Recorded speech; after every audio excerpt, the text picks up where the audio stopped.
Hello ಸ್ನೇಹಿತರೆ, ನಮಸ್ಕಾರ. ಪುರಾಣದಿಂದ ಇಂದಿನವರೆಗೂ ಆಗಾಗ ಕೇಳಿ ಬರುವ ಒಂದು ಹೆಸರು ಭಗೀರಥ. ನಮ್ಮ ಮಧ್ಯೆ ಯಾರಾದರೊಬ್ಬ ಅಸಾಧ್ಯ ಕೆಲಸ ಮಾಡಿದಾಗ ನಾವು ಭಗೀರಥ ಪ್ರಯತ್ನ ಎಂದು ಹೇಳುತ್ತೇವೆ, ಅಥವಾ ಎಷ್ಟೇ ಸೋತರೂ ಛಲ ಬಿಡದೆ ಗೆದ್ದು ಗುರಿ ಮುಟ್ಟಿದವನಿಗೆ ಹೇಳುತ್ತೇವೆ ಇವನದು ಭಗೀರಥ ಪ್ರಯತ್ನ ಎಂದು. ಹಾಗಾದರೆ ಈ ಭಗೀರಥ ಯಾರು? ಇಂತಹ ಅಸಾಧ್ಯ ಸಾಧನೆಗೆ ಆ ಹೆಸರೇಕೆ ಬಂತು? ಈ ರೋಚಕ ಸ್ಟೋರಿ ತಿಳಿದುಕೊಳ್ಳೋಣ. ನಾವೀಗ ಭಗೀರಥನ ಬಗ್ಗೆ ತಿಳಿಯಲು ರಾಮನ ಯುಗಕ್ಕೆ ಹೋಗಬೇಕಾಗುತ್ತದೆ. ಶ್ರೀರಾಮನ ಪೂರ್ವಜರು ಅಯೋಧ್ಯೆಯನ್ನು ಆಳಿದವರಲ್ಲಿ ಸಗರ ಮಹಾರಾಜ ಪ್ರಸಿದ್ಧರು. ಸಗರ ರಾಜನಿಗೆ ಇಬ್ಬರು ಹೆಂಡತಿಯರಿದ್ದರು. ಈತನ ರಾಜ್ಯ ಸುಭದ್ರವಾಗಿತ್ತು ಮತ್ತು ಸುಭಿಕ್ಷವಾಗಿತ್ತು. ಪ್ರಜೆಗಳೆಲ್ಲ ಸುಖ ಸಂತೋಷದಿಂದ ತೇಲಾಡುತ್ತಿದ್ದರು. ಆದರೆ ರಾಜ ಮಾತ್ರ ಚಿಂತೆಯಲ್ಲಿದ್ದ. ಕಾರಣ ಅವನು ಮದುವೆಯಾಗಿ ಎಷ್ಟೋ ವರ್ಷಗಳಾಗಿದ್ದರೂ ಮಕ್ಕಳಾಗಿರಲಿಲ್ಲ.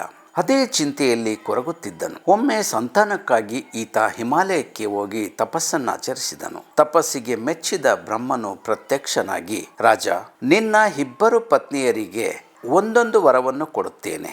ಒಬ್ಬ ಹೆಂಡತಿಯಲ್ಲಿ ವಂಶೋದ್ಧಾರಕನು, ದೀರ್ಘಾಯುಷಿಯು, ಸರ್ವಗುಣ ಸಂಪನ್ನನೂ ಆದ ಒಬ್ಬ ಮಗನನ್ನು ಕೊಡುತ್ತೇನೆ. ಮತ್ತೊಬ್ಬಳಲ್ಲಿ ಮಹಾಪರಾಕ್ರಮಿಗಳಾದ 60,000 ಪುತ್ರರು ಜನಿಸುವರು ಎಂದು ವರವನ್ನಿಟ್ಟು ಬ್ರಹ್ಮನು ಮಾಯವಾದನು. ಅದರಂತೆ ಹಿರಿಯ ಹೆಂಡತಿ ಕೇತನಿಗೆ ಸರ್ವಗುಣ ಸಂಪನ್ನನೂ ಆದ ಒಬ್ಬ ಮಗ ಜನಿಸಿದ. ಅವನನ್ನು ಅಸಮಂಜಸ ಎಂದು ಕರೆದರು. ಎರಡನೇ ಹೆಂಡತಿ ಸುಮತಿಗೆ 60,000 ಮಕ್ಕಳು ಜನಿಸಿದರು. ಮುಂದೆ ಅವರೆಲ್ಲ ಬೆಳೆದು ದೊಡ್ಡವರಾದರು. ಒಬ್ಬನೇ ಪುತ್ರ ಅಸಮಂಜಸನು ಬಹಳ ಕ್ರೂರಿಯಾಗಿ ಬದಲಾದ. ಕಣ್ಣಿಗೆ ಕಾಣಿಸಿದ ಮಕ್ಕಳನ್ನು ಎತ್ತಿಕೊಂಡು ಹೋಗಿ ಸರಯೂ ನದಿಯ ನೀರಿನಲ್ಲಿ ಮುಳುಗಿಸಿ ಅವರು ನೀರಿನಲ್ಲಿ ಮುಳುಗಿ ಸಾಯುವುದನ್ನು ನೋಡಿ ಖುಷಿ ಪಡುತ್ತಿದ್ದನು. ಇವನ ಈ ವಿಕೃತಿ ದಿನೇ ದಿನೇ ಹೆಚ್ಚಾಯಿತು. ಅಸಮಂಜಸನ ಈ ಕೃತ್ಯದಿಂದ ರಾಜನು ನೊಂದುಕೊಂಡು ಅವನನ್ನು ರಾಜ್ಯದಿಂದ ಹೊರಗೆ ಹಾಕಿಬಿಟ್ಟನು. ಮುಂದೆ ಸಗರ ರಾಜನಿಗೆ ಅಶ್ವಮೇಧ ಯಾಗ ಮಾಡುವ ಆಸೆ ಆಯಿತು. ಅದರಂತೆ ಯಜ್ಞ ಪ್ರಾರಂಭವಾಯಿತು.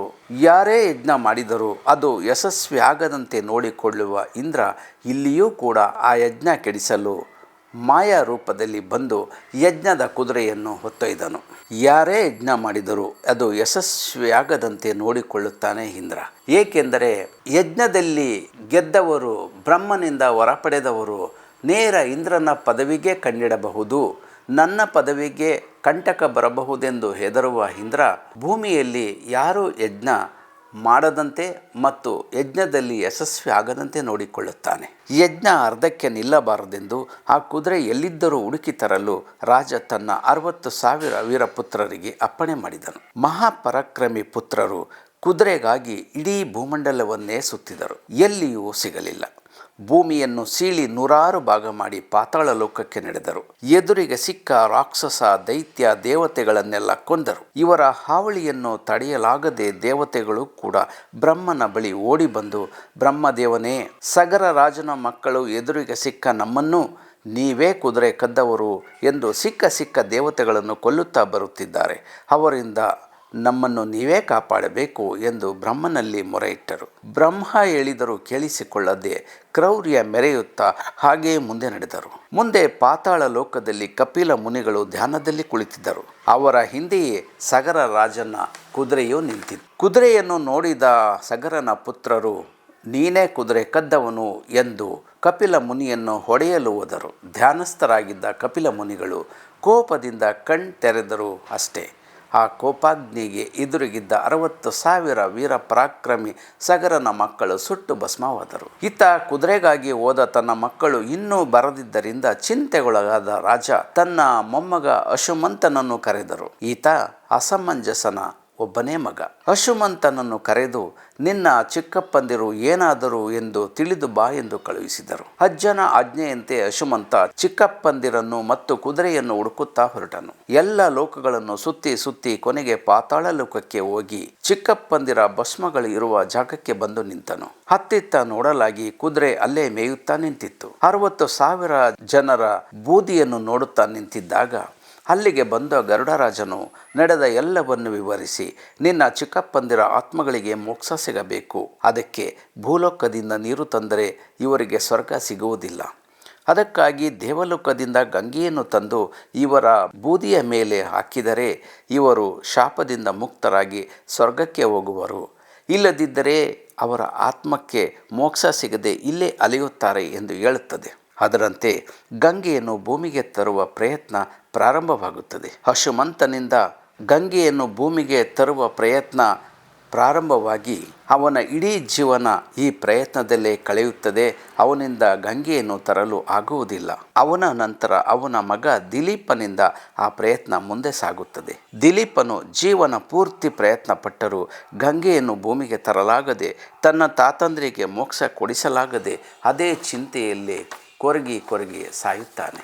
ದಿಲೀಪನ ನಂತರ ಅವನ ಮಗ ಭಗೀರಥ ಪಟ್ಟಕ್ಕೆ ಬರುತ್ತಾನೆ. ಸತ್ತವರಿಗೆ ಭಗೀರಥ 4ನೇ ತಲೆಮಾರಿನ ಮೊಮ್ಮಗನಾಗಬೇಕು. ತನ್ನ ಅಪ್ಪ ತಾತ ಮುತ್ತಾತಂದಿರಿಂದ ಆಗದ ಕೆಲಸ ನಾನು ಮಾಡಲೇಬೇಕೆಂದು ನಿರ್ಧರಿಸುತ್ತಾನೆ. ಗಂಗೆಯನ್ನು ಸ್ವರ್ಗಲೋಕದಿಂದ ತಂದು ತನ್ನ ಮುತ್ತಾತಂದಿರ ಮೋಕ್ಷಕ್ಕಾಗಿ ಪಣ ತೊಡುತ್ತಾನೆ. ಇದಕ್ಕಾಗಿ ರಾಜ್ಯ ಅಧಿಕಾರ ಎಲ್ಲವನ್ನೂ ತೊರೆದು ಬ್ರಹ್ಮನ ಕುರಿತು 16 ವರ್ಷ ತಪಸ್ಸು ಮಾಡುತ್ತಾನೆ. ಭಗೀರಥನ ತಪಸ್ಸಿಗೆ ಮೆಚ್ಚಿದ ಬ್ರಹ್ಮ ಪ್ರತ್ಯಕ್ಷನಾಗಿ ಸಮಸ್ಯೆ ಏನೆಂದು ಕೇಳುತ್ತಾನೆ. ಬ್ರಹ್ಮನು, ನಾನು ಗಂಗೆಯನ್ನು ಭೂಮಿಗೆ ಕಳುಹಿಸಿಕೊಡುತ್ತೇನೆ, ಆದರೆ ಆಕೆ ಧುಮುಕುವ ರಭಸಕ್ಕೆ ಭೂಮಿಯೇ ಒಳಗುವ ಸಾಧ್ಯತೆ ಇದೆ. ಆದ್ದರಿಂದ ನೀನು ಶಿವನನ್ನು ಕುರಿತು ಪ್ರಾರ್ಥಿಸು, ಆತ ಮಾತ್ರ ಗಂಗೆಯ ರಭಸವನ್ನು ತಡೆಯಬಲ್ಲ ಎನ್ನುತ್ತಾರೆ ಬ್ರಹ್ಮ. ಆ ನಂತರ ಭಗೀರಥ ಶಿವನನ್ನು ಕುರಿತು ತಪಸ್ಸಿಗೆ ನಿಲ್ಲುತ್ತಾನೆ. ಎಷ್ಟೋ ವರ್ಷಗಳ ನಂತರ ಶಿವನು ಪ್ರತ್ಯಕ್ಷನಾಗಿ, ನಾನು ಆಕೆಯ ರಭಸ ತಡೆಯುತ್ತೇನೆ, ನೀನು ಗಂಗೆಯನ್ನು ಭೂಮಿಗೆ ಕರೆ ಎನ್ನುತ್ತಾನೆ. ಇದನ್ನು ತಿಳಿದ ಗಂಗೆ, ನನ್ನ ರಭಸ ತಡೆಯುವ ಶಕ್ತಿ ನಿನಗಿದೆಯೇ ಎಂದು ಶಿವನನ್ನು ಕೆಣಕಲು ಬೇಕೆಂದೇ ಅತಿ ರಭಸವಾಗಿ ಭೂಮಿಗೆ ಧುಮುಕುತ್ತಾಳೆ. ಗಂಗೆಯ ಈ ಮರ್ಮ ತಿಳಿದ ಶಿವ ಆಕೆಯನ್ನು ಜಡೆಯಲ್ಲೇ ಕಟ್ಟಿಹಾಕುತ್ತಾನೆ.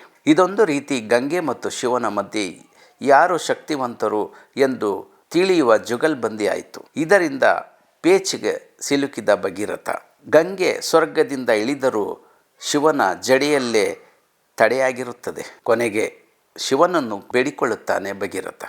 ಆಗ ಶಿವನು ಜಡೆಯಿಂದ ಹೊರಗೆ ಗಂಗೆಯನ್ನು ಬಿಡುತ್ತಾನೆ. ಶಿವನ ತಲೆಯಿಂದ ಇಳಿದ ಗಂಗೆಯು ಭಗೀರಥನನ್ನು ಹಿಂಬಾಲಿಸುತ್ತಾ ಹರಿಯತೊಡಗುತ್ತಾಳೆ. ದಾರಿ ಮಧ್ಯೆ ಜನ್ಹು ಎಂಬ ಋಷಿಯ ಆಶ್ರಮ ಇರುತ್ತದೆ. ಅದರ ಒಳಹೊಕ್ಕ ಗಂಗೆ ಇಡೀ ಆಶ್ರಮವನ್ನೇ ತೇಲಿಬಿಡುತ್ತಾಳೆ. ಇದರಿಂದ ಸಿಟ್ಟಿಗೆದ್ದ ಮುನಿಯು ಇಡೀ ಪ್ರವಾಹವನ್ನು ಕುಡಿದು ಬಿಡುತ್ತಾನೆ. ಭಗೀರಥನಿಗೆ ಮತ್ತೆ ಹೊಸ ಸಂಕಷ್ಟ ಬಂತು. ಶಿವ ಬಿಟ್ಟರೂ ಆ ಮುನಿಯು ನೀರು ಬಿಡಲಿಲ್ಲ. ಬೇರೆ ದಾರಿ ಕಾಣದೆ ಕುಡಿದಿರುವ ನೀರನ್ನು ಭೂಮಿಗೆ ಬಿಡುವಂತೆ ಮುನಿಯಲ್ಲಿ ಪ್ರಾರ್ಥಿಸಿದ ಭಗೀರಥ. ಅವನ ಜೊತೆಗೆ ಎಲ್ಲ ದೇವತೆಗಳು ಋಷಿಯಲ್ಲಿ ಪ್ರಾರ್ಥಿಸಿದರು. ಕೊನೆಗೆ ಜನ್ಹು ಋಷಿಯು ಆ ನೀರನ್ನು ತನ್ನ ಕಿವಿಯಿಂದ ಹೊರಗೆ ಬಿಡುತ್ತಾನೆ. ಜನ್ಹುವಿನ ಕಿವಿಯಿಂದ ಗಂಗೆ ಆಚೆ ಬಂದಿದ್ದರಿಂದ ಮುಂದೆ ಆಕೆ ಜಾಹ್ನವಿ ಆಗುತ್ತಾಳೆ. ಹೀಗೆ ಶತ ಪ್ರಯತ್ನ ಮಾಡಿ ಭಗೀರಥ ಗಂಗೆಯನ್ನು ತನ್ನ ಪಿತೃಗಳ ಮೇಲೆ ಹರಿಸಿದ. ಗಂಗೆ ಅವರ ಭಸ್ಮದ ಮೇಲೆ ಹರಿದ ಕೂಡಲೇ ಅವರೆಲ್ಲ ಶಾಪದಿಂದ ಮುಕ್ತರಾಗಿ ಎದ್ದು ಕುಳಿತುಕೊಳ್ಳುತ್ತಾರೆ. ತನ್ನ ಮರಿ ಮೊಮ್ಮಗನಿಗೆ ಆಶೀರ್ವದಿಸಿ ಅವರು ಸ್ವರ್ಗಕ್ಕೆ ನಡೆದು ಹೋಗುತ್ತಾರೆ.